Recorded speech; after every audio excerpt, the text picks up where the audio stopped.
Most people think finance careers are all the same. Big money, long hours, Wall Street glamour. But the reality? Corporate finance, banking, private equity, venture capital, consulting, they're all completely different worlds. And if you don't understand these differences, you could end up on a path you regret. So today, I'll walk you through the main career paths in finance, what they actually look like, how people break in, and the one truth that ties them all together. For those of you who don't know me, I started my career in investment banking at Rothschild, then moved to private equity at Tailwind Capital. Later, I went on to build WSO to help students break into high finance. Over the years, I've seen what these careers really look like, not just the glossy brochure version. You can think of corporate finance as the world inside big companies like Nike or Coca-Cola. There are really two sides. The accounting-focused roles, accounts payable, accounts receivable, internal audit, making sure that the books are accurate.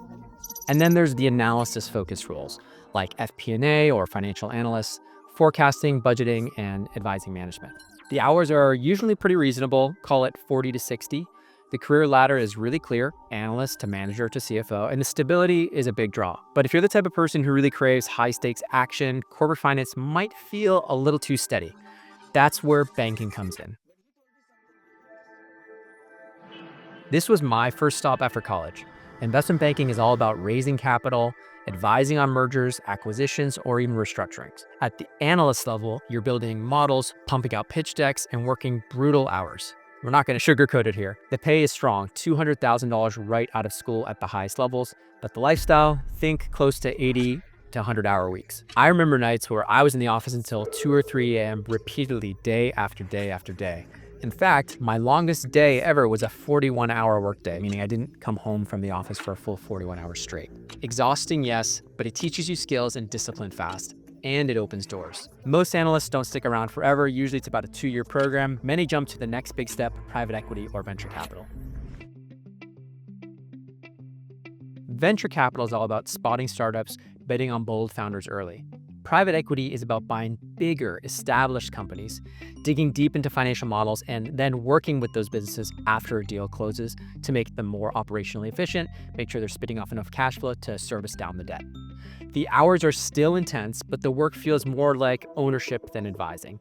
That's why so many bankers dream of making this move. We won't talk about the carry. But not everyone wants that deal-driven lifestyle. Some prefer the stability and the predictability of traditional banking. Traditional banks like JP Morgan or Citi still hire huge numbers of graduates. So the roles here include credit analysts deciding who qualifies for loans, risk analysts protecting the bank from losses, and relationship managers working directly with big corporate clients. The hours are far more predictable than investment banking. The pay is steady, and you still build solid skills. For many people, it's really the right balance. And then there's consulting, which attracts a completely different type of candidate altogether. Think PwC, Deloitte, EY, KPMG, the Big Four. Also McKinsey, Bain, and BCG.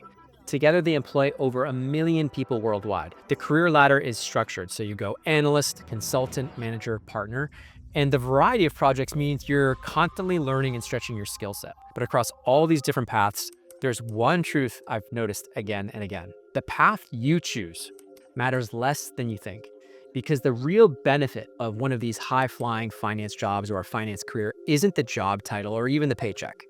It's the skill set. Finance teaches you how money moves, how businesses are valued, and how big decisions get made. That's why finance opens doors everywhere. Wall Street, startups, private equity, even running your own business. It's not just a job, it's training for the rest of your life. So real quick, here's the big picture. Corporate finance gives you stability. Investment banking gives you adrenaline and a steep learning curve. PE and VC give you ownership. You're an actual investor.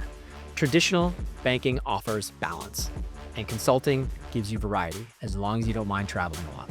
No matter which one you choose, it's about growth, especially when you're coming right out of undergrad. So if you had to pick today, which path would you take? Drop your answers in the comments below and let's see which path comes out on top.